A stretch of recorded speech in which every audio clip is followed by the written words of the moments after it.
উফ কি গরম, তাই না?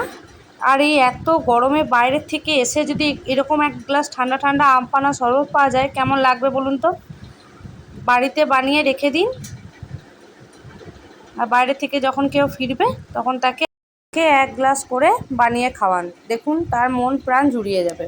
এখানে আমি কিছু আম নিয়ে ছালগুলো ভালোভাবে ছুলে নিয়ে ধুয়ে নিয়েছি।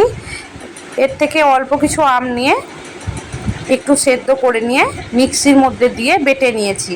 আপনারা এখানে চিনি, পুদিনা পাতা, বিট লবণ আর এমনি যে নুন আমরা খাই সেই নুন দিয়ে একবারে বেটে নিতে পারেন। আমি শুধুমাত্র আমগুলোকেই বেটে নিয়েছি। আমটা বেটে নেওয়ার পর একটা ছাঁকনিতে ভালোভাবে ছেঁকে নিতে হবে। এরপর একটা বোলের মধ্যে কিছুটা পরিমাণ আমের পাল্প, যতটা পরিমাণে শরবত আপনি করতে চাইছেন সেই অনুপাতে চিনি, জলজিরাটা এখানে দেবেন, তাতে খেতে ভালো হয়, বিট লবণ, সামান্য নুন, ব্যাস ভালো করে গুলে নিয়ে ঠান্ডা ঠান্ডা জল দিয়ে পরিবেশন করুন।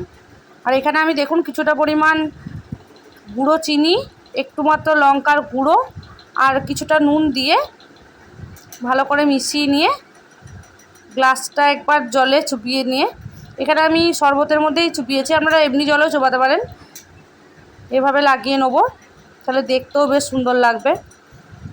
এই দেখুন আমি দুটো গ্লাসে করে নিয়েছি আমার 2 মেয়ের জন্যে। এরপরে গ্লাসের মধ্যে ঢেলে নেব।